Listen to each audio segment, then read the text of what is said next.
on Business Incorporated today. Africa CDC hails South Africa for not resorting to lockdown.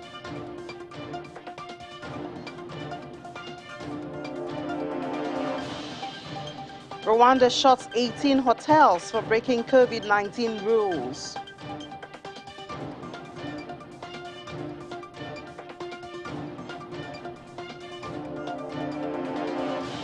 And Botswana gets $1 million grant from AFDB for sustainable energy. Hello and welcome to the final episode of the program. For this week, I'm Ini John Mekwa. Well, let's begin this episode with intraday markets. Major markets we track on the African continent were mostly positive. South Africa's GSU was the lone downer. It fell by 0.19%, while Nigeria's main index advanced 0.39%. In Egypt, the EGX30 is still unchanged from last positive close recorded on Wednesday. It was up 0.51%, while Kenya closed positive 0.66% on Thursday. Meanwhile, it's a fairly mixed sentiment for major indexes in the Middle Eastern markets at intraday. In the UAE, Dubai's index gained 0.56%, while the Abu Dhabi index declined 0.24%. Elsewhere in the region, Saudi Arabia's index was down 0.20%. And we move to Europe now. It was a rough day at the European markets yesterday. No thanks to the hawkish signals from the U.S. Fed. We have Rob Watts with the details. Hello, Rob. After a strong start for the year, Thursday was a rough one for European markets. What's been happening?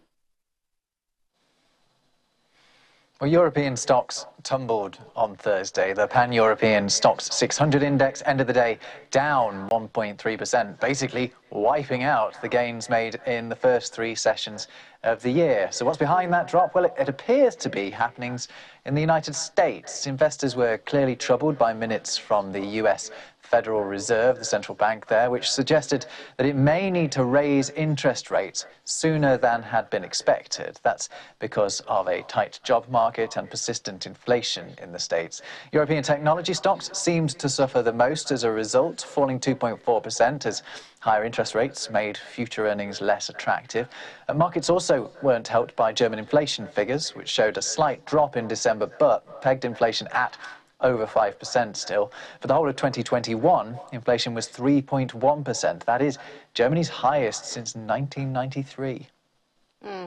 And France has hit Google and Facebook with fines totaling over 200 million euros. What's the offense? Well, this is all to do with how the two internet giants use cookies to track users as they move about the internet. So cookies are, little packets of data that a website will plant on your computer, allowing them to save information about your visit. It then enables them to, for example, personalize advertising. Well, the French National Commission for Information Technology and Freedom criticized Google and Facebook for making it harder for visitors to reject the use of those cookies than to accept them. The regulator says accepting cookies takes a single click usually, but rejecting them takes several, as many as 5 sometimes. The €150 million fine to Google is actually the biggest the Commission has ever handed out, although Google was also the recipient of its previous record fine to €100 million just over a year ago. Google has reportedly said that it will change its practices as a result of the latest ruling, though. And then back to you now. German businesses are pushing for shorter COVID-19 quarantines. Why do they want that? What's the backstory? So national and state leaders in Germany are meeting today to discuss new coronavirus measures. And one of the proposals on the table is shorter quarantines. The idea is that if you allow people to isolate for shorter periods, they can get back to work sooner and you avoid extended staffing shortages. It's looking likely that the biggest reduction from 14 days to as little as 5 will be just for critical workers like healthcare workers and water or energy sector workers. However, the Association of German Chambers of Industry and Commerce, which represents all manner of German businesses, wants to see shorter quarantines for a wider array of industries, including those responsible for example, delivering food or medicine, or supermarket staff, or those working in the production of food and medical supplies. The Chamber points out that, supply chains are all intertwined, and the failure of any link in that chain could cause big problems for Germans more generally. And German industry and health ministers have seen the impact the variant has had on staffing levels in the US, the UK and France, and it wants to avoid Omicron causing the same thing here. We should find out today whether one of the measures they take to do that is to allow people to isolate for less than those current 2 weeks. All right, thank you so much, Rob. Well, everyone is looking for a way to survive and live with COVID, since that's our new reality. Thank you so much, Rob, and enjoy the rest of your day. We move over now to the UK. Energy prices have been surging since October last year. In the UK, market price for natural gas has jumped to £2.50 a therm, from 2.50 to about 4.50 before dropping back to 1.70. However, it seems it's sticking again, and so that's why we need Juliana, who is always on top of the news, to tell us what's going on. Hello, Juliana. Good afternoon. Good afternoon, Innie. So Business Secretary is talking about reducing the impact of rising energy costs. First, what's triggering this new rise, and what's the Secretary saying? Yeah, well, we know that the rise in wholesale gas prices has been ongoing for a couple of months, which started kind of late last summer. There are several reasons why wholesale gas prices are running. A few of them are the fact that since lockdowns began to lift after the first peak of COVID-19, the demand for liquefied gas in Asia, particularly in China, surged. Also, there's some geopolitical tussling going on the continent. Lots of European countries are having to dance to the tune of whatever mood music Moscow wants to play. And it has been particularly cold in Europe, so lots of the supplies that had been stored have been depleted. And that's the issue that's happening here in the UK. At first, it was the energy companies that were trying to deal themselves with the rise in prices. We saw several of them collapse almost overnight. Hundreds of thousands of customers were having to switch between firms, but now they just cannot take it any longer. They've been having ongoing crisis talks with the Business Secretary, Kwasi Kwarteng, as you said, and it has been agreed that Ofgem, the energy regulator, who has set a price cap at about £1,200 a year, they will be, about this time next month, lifting that price cap, and it's expected that this will be lifted to a minimum of about £2,000 a year. It could be much more than that, which means hundreds of thousands of families across Britain will be pushed into fuel poverty. This was a huge topic of discussion when Prime Minister's questions came back from the Christmas break on Wednesday. Lots of ministers from across the House were asking Prime Minister Boris Johnson what exactly he would be doing to stop and prevent this crisis that Britain is going into. Yes, COVID-19 has been really difficult for lots of people, but now, once that eventually abates, the cost of living is going to be a huge concern for many people living in this country.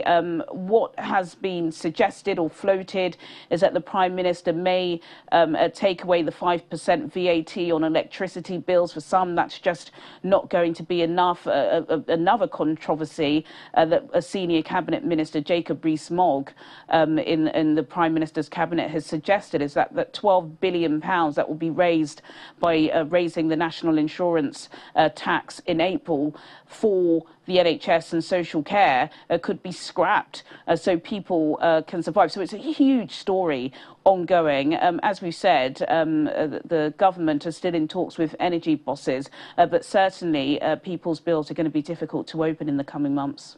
Well, obviously an ongoing story, and a lot of developments expected from there. Well, another ongoing story seems to be the National Farming Union that have shown concern about the possibility of being kicked off their land by some landowners. What's this about? Yeah, well, this is about a new initiative which has been launched by the Environment Secretary George Eustice today. Of course, with Brexit, there's been so many changes to the way Britain is governing itself. So the Sustainable Farming Incentive will be replacing the Common Agricultural Policy Act. That's a £2.4 billion fund, which basically provides incentives to landowners to not use their land for cows and produce, but to instead rewild their land, so to plant trees, which obviously is a good thing for the environment. But you know, farmers do need to use the land to produce food for the country. And in this country, 15% of all land is rented. So there are concerns from unions that this new incentive, which the more land you have, the more cash you basically receive from the government, will allow wealthy landowners to say, look, we don't need you renting our farm anymore, because the money that we're getting from the government is far better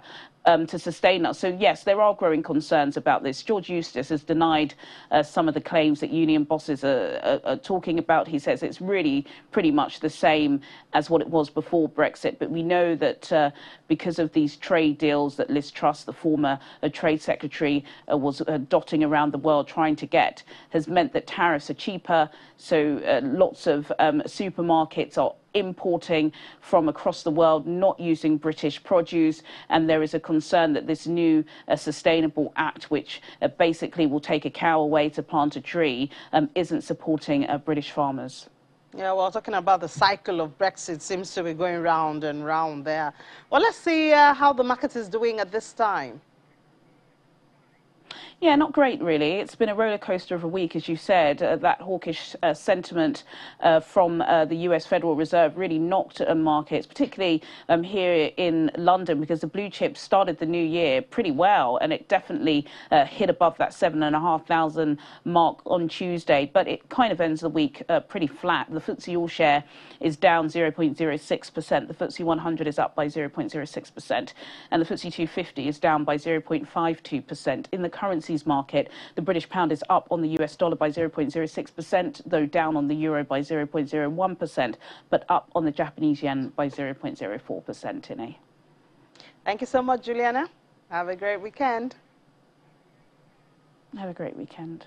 So let's move to Asia now. Shares in Asia Pacific were mixed on Friday, following heavy losses for some regional markets in the previous trading day, as investors continue to assess the impact of a potentially faster than expected policy tightening by the U.S. Federal Reserve. The Hang Seng Index in Hong Kong jumped 1.63% as of its final hour of trading, leading gains among the major markets. China Evergrande Group climbed 3.64% and Sunac jumped over 4%. The Hang Seng Properties Index gained 2.37%. Elsewhere, mainland Chinese stocks closed lower. The Shanghai Composite fell 0.18% to over 3,500, while the Shenzhen Component shed 0.59% to over 14,000. The Nikkei 225 in Japan shed earlier gains, closed marginally lower at about 28,000, adding to losses after a nearly 3% drop yesterday. The Topix Index also finished the trading day fractionally lower at almost 2,000. South Korea's Kospi gained 1.18%, closing at 2,954. Shares in Australia were up on the day, with the S&P AX 200 rising 1.29% to almost 8,000. MCSI Broadex Index of Asia Pacific shares outside Japan edged 0.67% higher. In the United States now, index futures dipped at intraday ahead of key job reports. Futures contracts tied to the Dow Jones Industrial Average shed 0.47%. S&P 500 futures shed similar sentiment. It was down 0.10%, while Nasdaq 100 futures lost 0.13%. During regular trading on Thursday, the Dow fell 170 points. Well, we have Maria Bird to give us details of yesterday's trading. The U.S. stock market was a bit choppy on Thursday as the S&P 500 is down 0.1%. The NASDAQ down 0.1% as well, and the Dow Jones down 0.5%. It is unclear as to whether or not we will see an uptick in the market in the days to come. But many investors are expecting that the new release of the meeting notes from the last Federal Reserve Bank meeting, stating that there will be interest rates hikes this year, close to approximately 3 rate hikes, and some as soon as the month of March.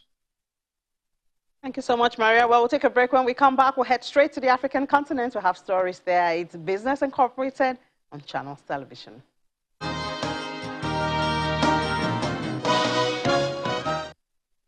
Welcome back. We head to South Africa now, where the country experienced a steep rise in COVID-19 infections from late November. New cases have since fallen, and just as Africa's Centers for Disease Control and Prevention advise, we see South Africa not imposing lockdown, and that has earned them applause from them. Well, we have a correspondent there, Brian Pugeni, joining us to tell us what the situation is at the moment, and of course some other developing stories during the week. Hello, Brian. Good afternoon. Good afternoon, Ini. Thanks for having me. Good to have you. So what's the situation now with the new cases and the issue with hospitalization? Well, the numbers have been fluctuating over the past month since the discovery of the Omicron variant in South Africa. We saw numbers surging in November, beginning of December. But we did see a significant drop, funny enough, in December, where people want to go out and celebrate. So the numbers were really dropping, playing around the 3,000, 2,000 mark, which we hadn't seen in a few months. As of the beginning of the year, the numbers have been fluctuating as well. We saw this week numbers playing around 4,000, but yesterday we did see a jump, and the numbers were around 9,860, which is cause for concern for the health department. But they're saying at the moment they have everything under control. Hospitalization is not as much as they thought it would be over the December period. We've seen 28 million people vaccinated, which is a good sign according to the health department. And what's the Africa CDC has applauded South Africa government for not imposing, severe lockdown, because they say they don't think that's a solution now. But tell us about the level of consciousness by individuals about, at least practicing the safety precautions, and if there's any information from the government to curb the spread or, anything like that. Well, with government, the main aim is still to push the vaccination. Vaccination drive is still going forward. That is what they're saying will be the one thing which will curb the infections, the rise in infections. Like you're saying that there's been no lockdowns. Actually, we saw just on the 30th of December, cabinet announcing that curfew will be lifted. There's no more curfew in the country, which got people excited going to December, crossing over to the 1st of January. Adherence has been, it's really neither here nor there. People, of course, in public will wear masks, but in certain areas, we're seeing people not wearing their masks, not adhering to some of the protocols. But it's still a crime not to be in public and not wear your mask. But government is still trying to encourage people not to do anything silly going into a new year, hoping that they can curb the number of infections and make sure that we have a better year than 2020 and 2021, where we had different various lockdown restrictions. Yeah, talking about lifting of restrictions, we see some travel restrictions lifted, the UK and some other countries. How is the aviation industry? Is it recovering? Has it started reacting to this lifting? Well, the aviation industry is slowly recovering from the ban which we saw from the UK and European countries late November. They did say they lost a lot of money during that time, over hundreds of millions of rands lost from cancellations from people who wanted to come to South Africa from various destinations in Europe over the December period. But right now they are really saying that actually the peak time for tourists in South Africa coming from Europe is end of January, beginning of February. That's summertime this side. So that's when they're saying they are hoping to see a lot of tourists coming into the country. Being in the streets of Cape Town in December, your taxi drivers were really crying foul, saying that it's really slow, it's quiet, no international travelers. But the aviation industry has been being held by local travel. We're seeing people traveling locally from Johannesburg to Durban to Cape Town. So that's what they've been holding on to. But hopefully by end of January, going into February, tourists will start trickling in. Well, at least that's our one good news. Another good news is that, I mean, you guys started the year with a decrease in your fuel prices. Has it affected the cost of items, transportation? Well, it's one of the most amazing news we've had in the country in a very long time, especially for motorists.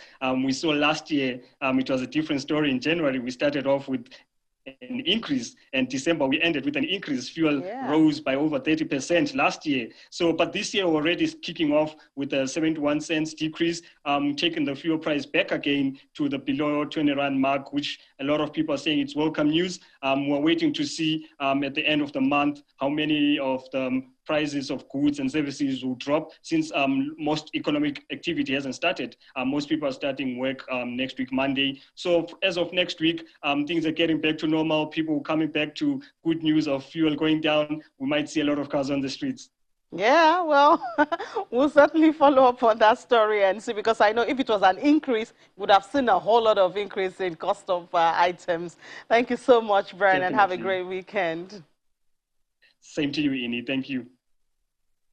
So let's move to Rwanda now. 18 major restaurants and hotels in Rwanda's capital, Kigali, have been temporarily closed and fined for violating the rules as the country steps up efforts to curb the spread of coronavirus. Rwanda has also revised COVID-19 rules, with the country now requiring all Rwandans traveling out of the country to be fully vaccinated. The revised rules have made COVID-19 vaccination certificates and negative test result mandatory to access public places, including restaurants, other recreational activities, while concerts, nightclubs, and other festivals have been prohibited. And still in Rwanda, national carrier Rwanda Air will only operate cargo flights from Kigali to Dubai following an extended ban by the United Arab Emirates, UAE, to passengers from several countries, including Kenya and Uganda. However, the airline will continue to transport passengers leaving Dubai. The move is the latest restriction on global travel by UAE, aimed at limiting the spread of COVID-19 in the wake of Omicron variant. Under the new measures, travelers from Africa are required to provide a PCR test result conducted at the airport 6 hours before departure from Dubai and self-quarantine until they receive a negative COVID-19 test certificate issued within 48 hours of arrival in Dubai. And in Botswana, the Sustainable Energy Fund for Africa, managed by the African Development Bank, has approved $1 million grant to facilitate Botswana's transition to clean energy. The technical assistance project supports the government of Botswana in closing critical gaps in policy, regulatory, and legal frameworks, which were identified at the Africa Energy Marketplace. These include introduction of least cost planning, reduction of adverse environmental impact, and support for increased private sector participation in renewable energy generation investments. The outputs from the project will contribute towards the implementation of Botswana's first integrated resource plan, thus facilitating investment in new solar and wind generation capacity amounting to at least 100 megawatts and 50 megawatts respectively.